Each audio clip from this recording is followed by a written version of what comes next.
Well, I think that when it comes to Shamima Begum, I've always felt that there's this grand victim framing exercise where things such as her age is used as a defense for her joining Islamic State. And I do hear that her legal team will be fighting the government's decision to revoke her UK citizenship on the grounds that they'll be suggesting that she is a victim of human trafficking. But much of this doesn't really change much for me, in that she did exercise a great deal of individual initiative when it comes to joining Islamic State. And before this grand PR exercise where we've seen Union flag cushions and Western style clothing, Shamima Begum participated in interviews where she didn't show much remorse. In fact, that she attempted to justify the atrocities committed by Islamic State, which we shouldn't forget is a genocidal terrorist organization. So I think all in all, when it comes to victim framing, I'm more concentrated on the various groups which have been persecuted and have faced rampant forms of violence at the hands of the ISIS barbarism.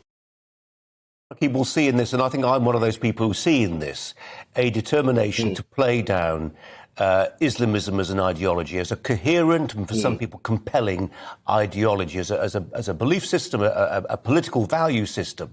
And any excuse will do to get people off the hook. They were too young, they were brainwashed, they were groomed, they were trafficked. And actually it just removes agency from people. Some people are persuaded by the power and the force of Islamism's argument, and we ought to take them seriously, in my view. Absolutely, and I'd make the point that Islamic State was prescribed by the UK Home Office as a terrorist organisation back in June 2014. Many people who use Shamima Begum's age as a defence, she was 15 at the time when she embarked on that journey to join ISIS in foreign territory. I'd make this point that the age of criminal responsibility in England and Wales is actually 10 years of age. So she was comfortably above that. And I think that by using her age as a defence, I think it's very disrespectful towards British Muslim girls up and down the country who simply want to do the best they can for their family. They want to be contributory members of their society, and that they would reject extremist advances at the earliest opportunity. I actually think it's grossly disrespectful towards them if we want to use our age as a defence. And some individuals who do want to use Shamima Begum's age as a defence are the same people who would, for example, support the voting age being lowered to 16, which is only a smidgen higher than the age she was when she joined. And they may even suggest that we should take our environmental cues from Greta Thunberg, which they've been saying for years. I've been saying for years, actually, when it comes to Shamima Begum, that, I mean, I don't give a toss about what happens to her. I mean, you know, she's made some bad choices and, in a sense, she's another country's problem now. However, in the real world, I've made the case, others have made the case, that actually she could become a poster girl for those who go into schools and talk to young people and say, look, this is the journey. You get brainwashed, you have a terrible time, you nearly die, you have years of hell. And then you have you realise the error of your ways, and you come back into the fold.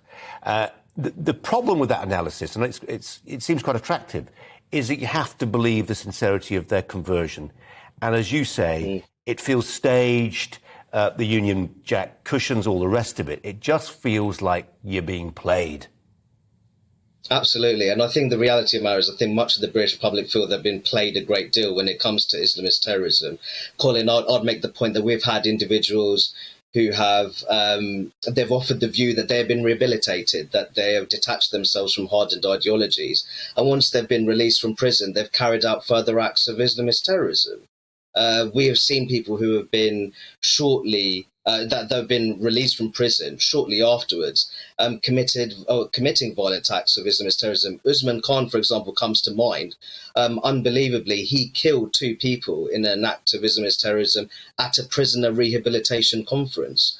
So I do feel that while some people may argue Shamima Begum could be used as this poster girl, this anti-Islamist poster girl, ultimately helping the UK government in certain communities in terms of reducing the appeal of Islamist extremism and talking about how terrible Islamic State is. I just think that there's not really a public appetite for that, and there's a fundamental trust deficit, you could say, when it comes to taking that kind or entertaining that kind of approach.